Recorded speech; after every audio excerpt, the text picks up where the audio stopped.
The view from the plane headed to Hawaii was breathtaking, but I never expected my ex-girlfriend from middle school to be sitting next to me.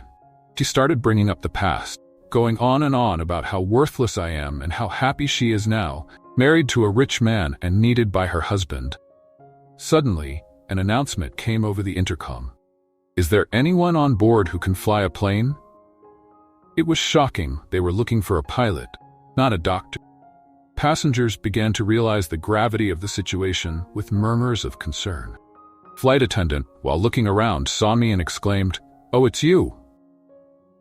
That's when an incident to shut my ex-girlfriend up occurred. My name is Ben. Ever since I was a kid, I had an unusual fascination with airplanes. I wished I could fly, thinking I might grow wings if I tried hard enough. When I was 5, I saw an airplane for the first time during a family vacation.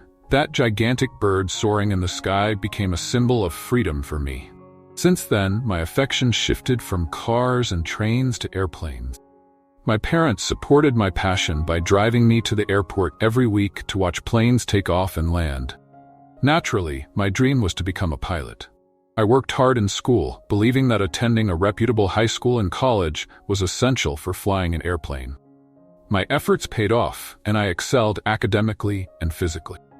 During middle school, I was popular among girls, though I focused more on my dream of flying than on relationship. However, a girl named Emily, the most beautiful in our grade, confessed her feelings to me. I was over the moon and agreed to date her. It turned out to be a mistake, as she was incredibly self-centered, demanding my attention and time, which cut into my study and exercise time. One summer, my father tragically passed away in an accident. Losing him was tough, and our family was engulfed in grief. My mom, who had been a stay-at-home mom, started working, and I took on the responsibility of caring for my younger brother. This meant less time for studying and sports, but it was a necessary sacrifice.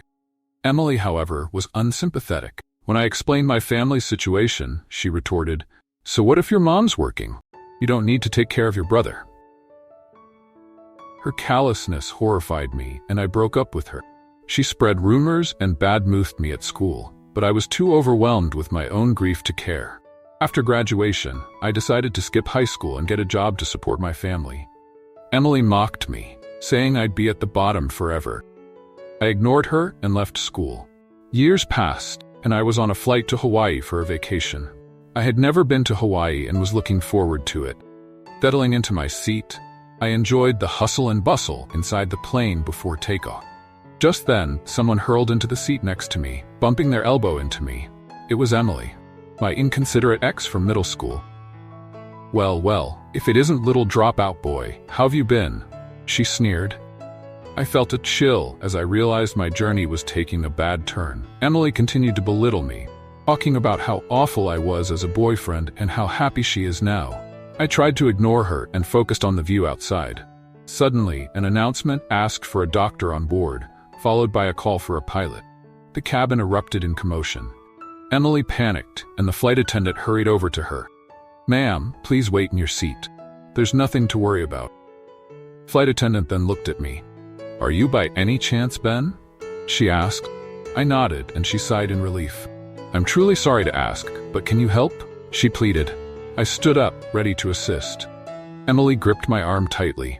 "Where do you think you're going?" she demanded. Flight attendant intervened. "Ben is one of our pilots. There's an urgent matter he needs to attend to." Emily released her grip, stunned. Around the cockpit, I learned that both the captain and co-pilot had food poisoning. A doctor on board was attending to them, but their symptoms were worsening. It was clear piloting the plane under these conditions would be challenging. I took my seat in the cockpit and contacted the control tower. The tension was palpable, but I remained calm. The breathtaking view from the cockpit always filled me with joy and a sense of purpose. We landed safely in Hawaii, ensuring the safety of all passengers and crew.